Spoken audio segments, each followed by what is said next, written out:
Today in the garage, we present part 2 of our special 2-part series on cloud computing for automotive, with our special guest, Stefano Marzani from AWS. In part 1 of our conversation, we talked about data and compute aspects of cloud computing. In today's episode, we continue the conversation and talk about prototyping, data analytics and AI, and ADAS and autonomous applications of the cloud. Let's continue our conversation with Stefano Marzani from AWS. Let's go!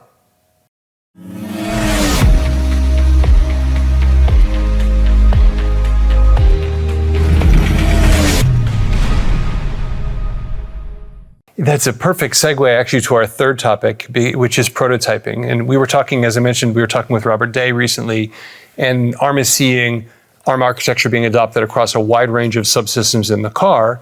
And I'm proud to have worked in ARM for 14 years, so it's a little close to my heart. But Robert was talking a lot about that. But I think that also means, and I think this is one of your points, that Graviton being in the cloud, having ARM-based instances in the cloud, as well as ARM-based instances in the car, unlocks some really interesting potential capabilities for prototyping. Absolutely, yes. It's if we call it environmental parity, right? We started this to use this term in a Dev Summit conference in 2021, ARM Dev Summit conference, in a workshop that we presented that have quite an important diffusion and visibility out there, because it was the first time we were presenting this concept. Why can't we use ARM architectures in cloud to run the same software that runs in the same ARM architecture, if you will, in the cars, right? Same ARM architecture, not same processors. We have no idea. We have no intention to put a Graviton in a car, right? It's really cars ECUs that are coming from a variety of suppliers out there, like Qualcomm, NVIDIA, NXP. All these are based on ARM cores. And again, the ARM core there is exactly the same ARM core that we have in Graviton, right? In terms of ARM64. Of course, it's not the same really CPU, because in our Graviton is based on Neoverse architecture, while frequently in vehicles you have Cortex. But the big bulk of the instruction set is the same. That's the reason why we can load. And after we had this idea, we did it. So now we have a huge variety of embedded operating system that traditionally just worked in emulated scenarios or physical hardware, right? That are running natively in AWS Cloud on Graviton. Systems like QNX, VixWorks, Yocto Linux, AGL. And for embedded developers is a new way to develop. We are seeing an incredible response, for even a surprise, if you will, right? Saying, no, wait, I'm just launching this process in the cloud, and they have a QNX prompt in front of me, like I'm using an ECU kind of thing. Yeah, that's exactly what we mean with environmental parity. You can start your work there. You need hardware anyway, but not to start the development. That's a huge bottleneck for the sector right now. That's important in your prototyping perspective, right? You can use low-down innovation if you always require developers, embedded developers, to have an hardware to work. Right.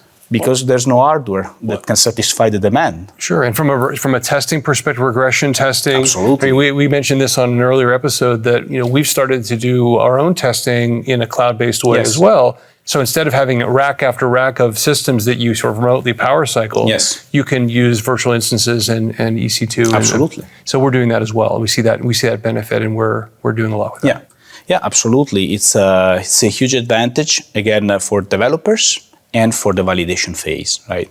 Think about that. Still nowadays, the car is literally a system that is not, tested deeply. It's because this is for historical reasons. Again, we were telling at the beginning of the episode that the car is undergoing this deep transformation from a system composed by 150 plus ECUs in a modern combustion engine vehicle to a lot less, let's say 30, 40, with consolidated computers.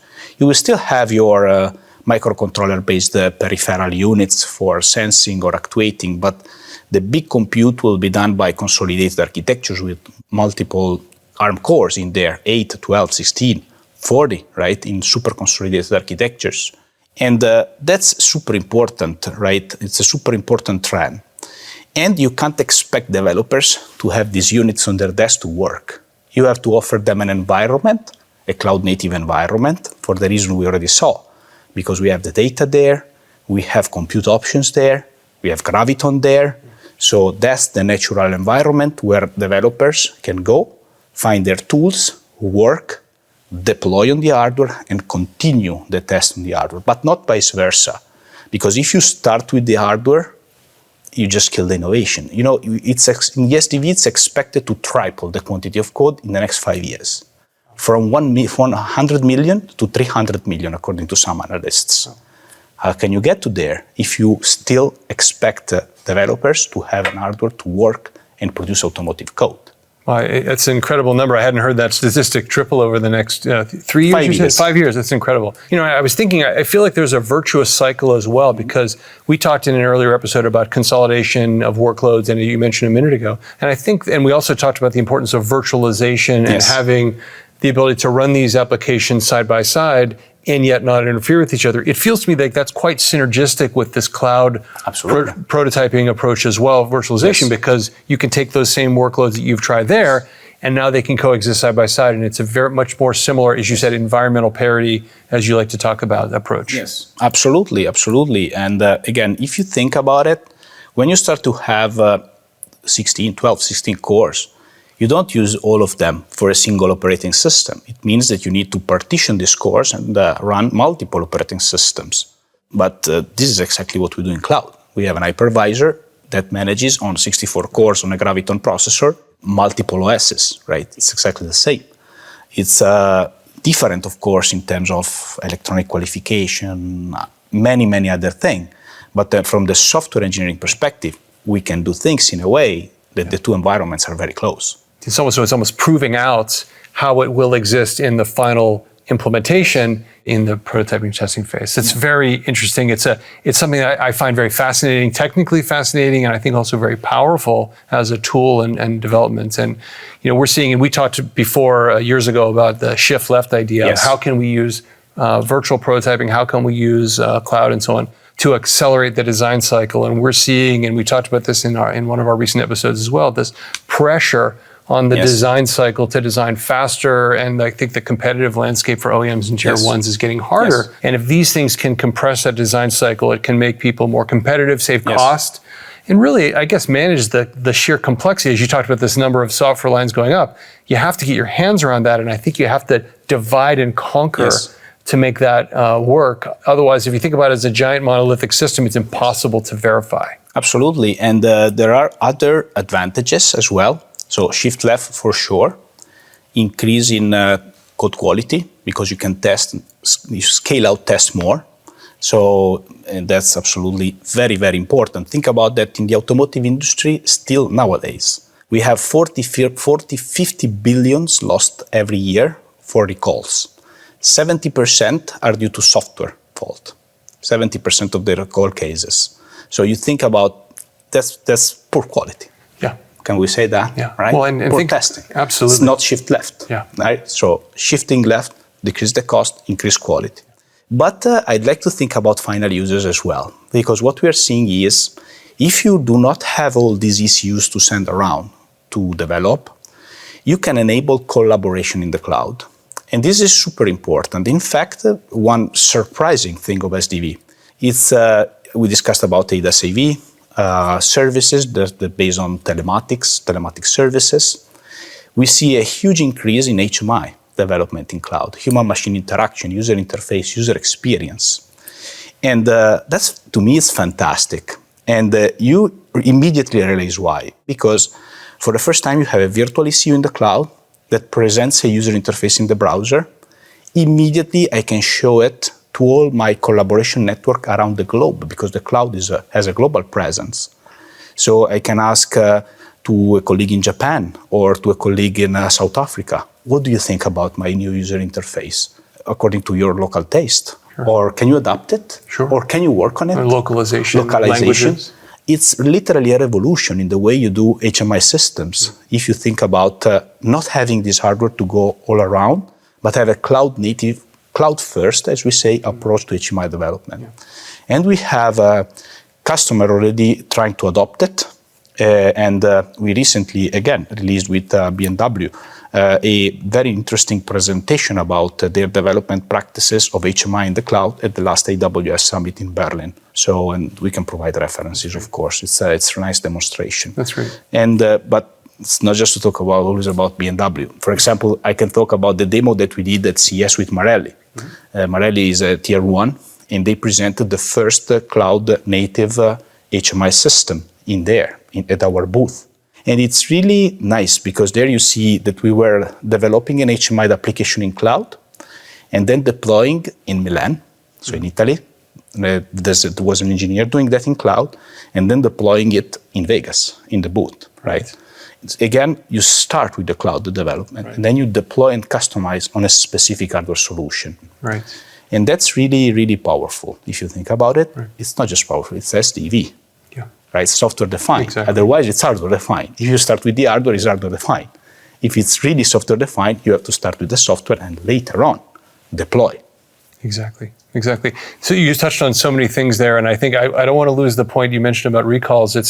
We often hear a concern from OEMs who have a big software development burden, which is true, saying, "Oh, it's too difficult to put in this software-defined vehicle feature." But when you think about a figure like you said, $40-50 billion, and many of those are software related, it would be crazy not to put in the capabilities to be able to address this, because it doesn't take very much investment to save possibly billions of dollars. Yeah, we had a very nice episode with, of all things automotive, with Martin Stamm from Conti. I saw that. You saw that, where he explains why it's like that, right? So traditionally, manufacturers, OEM, were having the need to integrate a new functionality. That means, okay, we need to integrate one more ECU, and one more ECU until you have 150. But if you think about the combinatorial effect of it, you will never test all the possible cases where you combine all these ECUs. That's why, and that's a good thing for the sector pushed by electrification and other trends, the famous case, right? Connected, autonomous, so shared and electrified, plus user experience. This consolidation is happening. And it's a blessing for the sector, to be honest, where the problem is to transform the software that is in all this distributed system and put it consolidated in these consolidated units. But there's a but here, because it's very important not just to say, okay, you know what, now I have the software in this ECU, I will just take it and plop it in my consolidated unit. That's bloatware. It's ready to explode. You have to re-architect the system, because the consolidated unit is deeply different from a single ECU that is cost optimized, and it's really, in terms of resources, the software there has been designed specifically for that almost custom hardware. So that's why we insist so much, and you are aware of it, right? All the work we did, for example, with the Autoware Foundation on the OpenAD kit, to take the software that, in that case, autonomous driving, that is classically a monolithic, as we say, a monolith, and break it down in microservices, right? To re-architect it, to be supported by a hardware and software platform that really calls for more modularity, more flexibility, differential updates, right? Standardization of the interfaces. And all these are super important concepts to re-architect the whole industry in the automotive. And what you just mentioned is very synergistic with the conversation we had with Robert Day recently about SOAFEE. And SOAFEE, and I know Amazon was a founding member of SOAFEE, so you're very much a supporter of this. A lot of what that's trying to do is provide some of those standards, some of those consistent interfaces that you mentioned. Yes. But maybe that's a conversation for another time. Yeah, absolutely. It's such a, by the way, rich conversation. I think SOAFEE is a fantastic initiative. And if you read the SOAFEE, is to provide a reference implementation based on open standards and open source. Oh my, we need so much open standards and open source in the automotive sector, right? So that's why initiatives like Yocto, Covisa, Eclipse SDV, so AutoSAR are very, very important. And one of the very positive signs that we are noticing in SOAFEE is that we start to collaborate together, right? And we need to insist on that, right? Really, because open standards are key. You don't compete on standards. Right. That's a no, right? You compete when the standards are defined, you can start to innovate for the things that the customer really, really needs and wants. That is not a standard. Whoever is, I'm buying this car because this standard is perfectly implemented. Doesn't make sense, right? Exactly. It's about enabling the value-added differentiation Absolutely. on top of the standards, but use the standards as a foundation. As a foundation. Again, it's another way to save costs, to optimize. Why you are spending time and money to differentiate on a commodity feature, right? At this point, if you're enjoying the episode, I'd love to encourage you to like the episode and please subscribe to see more from us in the garage. We film episodes about every 2 weeks, and we'd love to see you here again in another episode. So Stefano, we talked about so many different areas. I'd love to talk next about artificial intelligence, machine learning, and more generally data analytics, because we talked about this incredible data lake that we gather. We talked about this compute capabilities and the specialty services you have and the specialty kinds of compute types and so on. And the importance of prototyping and so on. But this whole area of machine learning and analytics is perhaps one of the most compelling combination of those things that can do something that's never been possible before. Absolutely. And it's always in the perspective of what we call the big loop, right? That's super important because you hear, right, data scientists frequently saying that the data set is the most important thing in building the model in the right way, right? So in there, we always have that as a reference. So selecting the right data to be stored in the cloud. So we need to have a little bit of artificial intelligence in cars to discriminate what's relevant according to the situation, right? Maybe you had a heartbreak, so why? Or there's a combination of factors, or there's in-vehicle testing. We'll discuss about that, super important feature right now. But anyway, when the data is selected, so a little bit of machine learning there that needs to be updated, right, itself. We send the data, we collect it, we clean it up, we organize, data lake, perfect. Then we use part of this data we annotate part of it, right? So our customers annotate it for their own purposes. We have tools to do that, and called the SageMaker ground truth. And then we use, when the tool is annotated, we just use it to train and validate the models. Here we have a variety of options. SageMaker is our platform to do that. You can use, if you are really a deep specialist in machine learning, you can use basic frameworks like PyTorch, for example, and really go at the low level of it. Or you can use, on the other side, what we call AI services.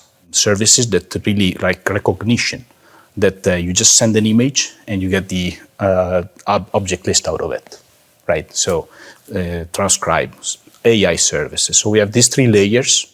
When you train your model through SageMaker, typically, you deploy it at the edge. But again, it's a big loop. So it's deployed, but it's not yet in production. It's there for in-vehicle testing. There's another version of that software that is currently in production. So the first phase is to analyze if this model has poorer or better performance in respect to the one that is in production. Exposing it to real conditions, potentially in a large number of vehicles out there, because we have a consolidated computer. So we have a little bit more juice where you can run additional, compute in there. Exactly as you said before, right? To do what? To find for the special cases out there, the edge cases, as they're called, that it's impossible to just imagine them in an abstract way. Right. You really need to have the cars, and a lot of cars out there, to obtain a validation of the performance of a machine learning model. And when you are assessing that, and if you assess that the model is better, there's no regression, you switch it and you put it in production, and the loop continues, right? On a larger and larger amount of vehicle, right? So you see how machine learning is not just a magic way to train, but is really this intelligent loop. And it's very important to define the workflows. And we have a lot of tools to manage these workflows. Some of them are in SageMaker itself. Some others, for example, for data management, we have an implementation and managed implementation of Airflow. It's called Managed Workflow with Apache Airflow. And we use that really to compose all these workflows, right? I used that in my previous job, Airflow. It's a very powerful tool to compose this kind of pipelines, right? And that's very, very important part of it. All this, frequently our customer use it in so-called workbenches, right? More and more our customers are asking us to enter a space in a browser where they can find their tools. These tools can be data pipelines, can be workflows, can be machine learning related, data access to the data lake, access to sectorial tools. Very recently, for example, we presented at the DSpace event, a collaboration with DSpace, with MathWorks event, a collaboration with MathWorks. So you may find those tools there in that space, right? And so have the possibility to be very focused, have a uniformity of this environment, global distribution of this environment, global access of these environments, integration, and the possibility to create automations, right? Our CEO recently posted on LinkedIn that using this approach, Toyota saved $10 million a year. It's not bad, right? Just to get the tools organized and presented through a common interface with the possibility to create automations out of it. What I think is interesting about what you said is that there's different parts to it. There's starting with the data, the raw data. Yeah. It's having the ability to model and tune and improve the models. And then once you have that in the cloud, Yes. all these different tools and modules that can connect together to do then post-processing, post-analytics, and there's many different kinds. So that whole loop, I Yes. think, is really important. Absolutely, yes. And that's why, for example, we organized it and make it public through our autonomous driving data framework. That is an open source initiative to try to put in the hands of our customer open source reference to create this kind of constructs and workflows. And our customers honestly are adopting most of these tools exactly this way, in a perspective of a workflow. Customers like Toyota that uses, for example, our P instances, just to connect to our compute experience and discussion, right? To train their model in AWS. But again, it's not just a single isolated activity. That's just a part of a workflow. And that's very important to be taken into account.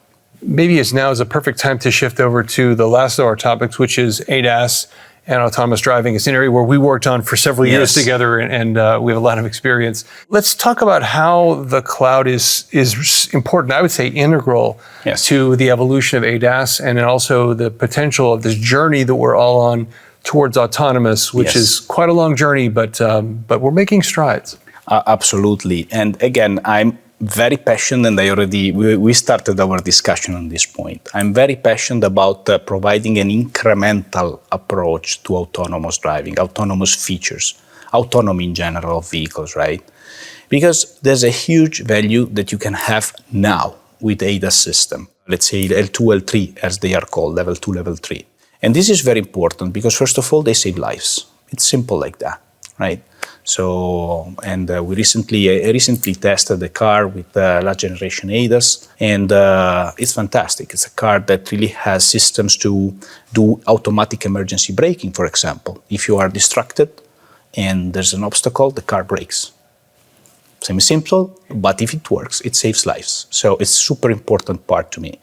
And more I'm convinced that autonomy, it will be a collection of these functions that will be progressively automated. Right, so it's important to think about an addition, right, an incremental of functionality that will be automated in the vehicles. That's my perspective about it.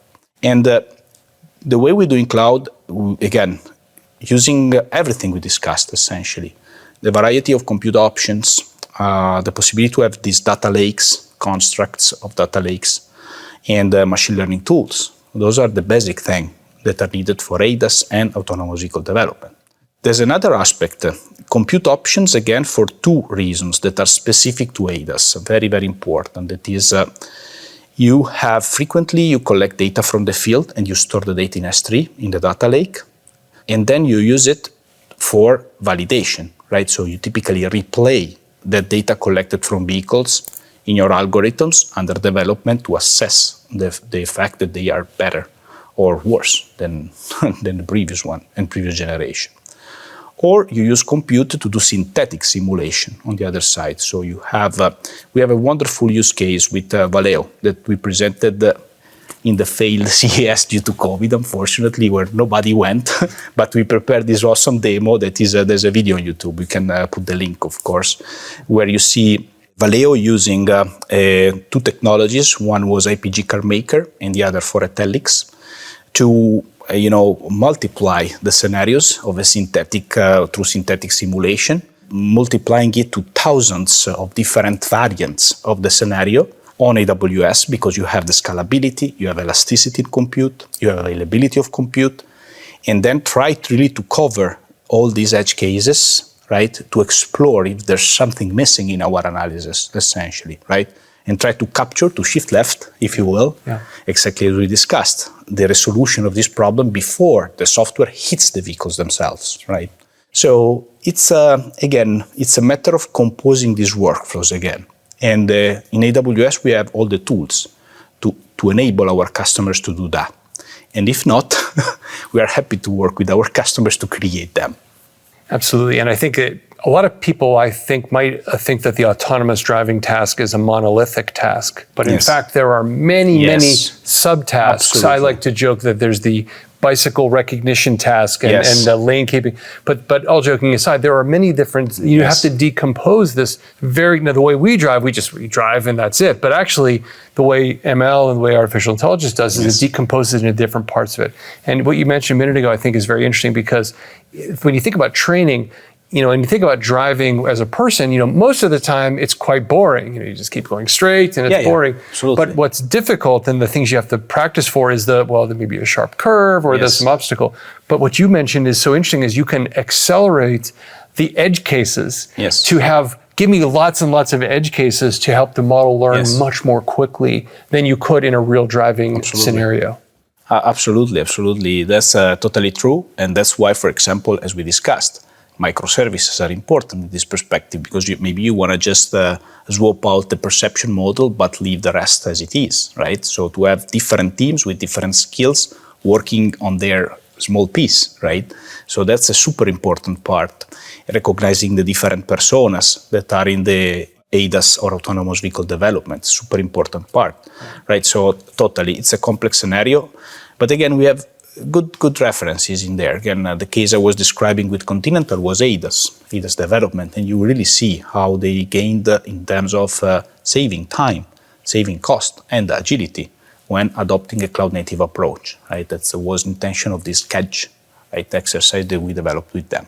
That was, by the way, in a software-defined vehicle experience as well. So that's really a great reference. Our collaboration with Conti is really where we started to think about most of this construct. So it's really great collaboration. To wrap up our conversation, I thought we might take a minute to talk about some of the areas that Sonatus and AWS are working together. Yeah, with pleasure. Because again, here in the garage, I saw some amazing demos. Thank you so much for that, by the way, to showing them. And it's just amazing, right? Some of the features I saw about, for example, controlling the logic of the vehicle and deploy new logic according to new situation are exactly in line with what we discussed in terms of SDV, big loop, update. So you really see that happening. So that's really fantastic to see. And it's great collaboration. So it's not, and it's a perfect example. You see, you're not just sending data or collecting data. You start to implement this view of a data plane. Yes, we need to collect data, but for the control plane as well. So the possibility to manage this micrologic from cloud to edge and back. You have to have some of this micrologic, maybe some machine learning at the edge, and you need to exercise some of this micrologic or machine learning in the cloud. And if you think about consolidation, if you think about ARM cores, it's a system that we say it's a continuum between the cloud to edge. And I think you're really doing a great job in implementing this vision with your services and products. Yeah, well, thank you very much. And we talked earlier about data. Our collector product is very highly optimized. It gathers tuned, carefully selected data, high value data, sends it to the cloud, and we're working with you on that. And then the Automator product you just mentioned that we recently launched allows us to take that idea of smart data, but then to take actions, whether that's actions inside the vehicle, actions outside the vehicle. And we didn't really touch on the vehicle testing, but the vehicle testing problem is also getting a lot more complicated. And so we're excited to be able to use that in new ways to, for example, improve the production workflow, as well as providing better downstream services. You mentioned connected vehicle before, downstream capabilities to the user, and even to value-added service providers down the field. And that's absolutely interesting. And it's another super good point I saw, because you're doing it on real ECUs. And believe me, it's a huge difference, because I always saying, you gotta think that when you are developing a new software components or a hardware component for the automotive, it's 50% is development, 50% is V&V. In the case of ADAS AV, I think let's do some assumption. ADAS, I think it's 2080 probably.